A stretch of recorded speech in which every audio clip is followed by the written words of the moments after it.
Great weather to start our work week. It's when we get to Tuesday that we start to see things becoming a little bit more unsettled. As for right now, we do have our temps sitting in the 50s and a few 60s scattered across the area. Most of those do happen to be west of the city. 57 in Mount Vernon, 61 in Central Park, Islip at 57 and Montgomery at 58 degrees. Right now, we do show that those north and northeast winds do still continue. Most of that moisture still sitting offshore, and we do still have some sprinkles, but they are holding off towards the north and east portions of Connecticut. That same low pressure system that we do see right there, that's the same system that is expected to bring us some wet weather through a good portion of next week. We are expecting to be at 51 degrees in the city for tonight. Some of our suburbs slightly cooler than that in the 40s. All in all, we'll have that partial clearing and more clouds hanging around Long Island as well as portions of Connecticut because that system's sitting a little bit closer to that portion of the region.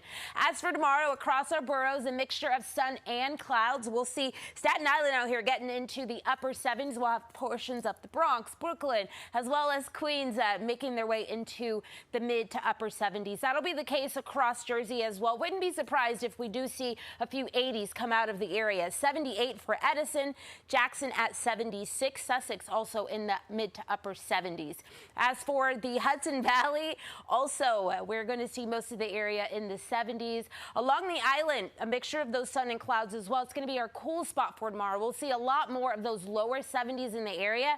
And out there in Southampton, 69, Islip at 74, Bridgeport at 74, as well as Danbury at 74. Let's go ahead and talk about a beach forecast for tomorrow. That water still a little bit on the chilly side, 60 degrees out there. Those waves going at about 2 to 3 feet. If you do have plans on hanging around the coast, know that we are going to have UV indexes that are going to be very high, which just means it only takes about 20 minutes to feel that sunburn.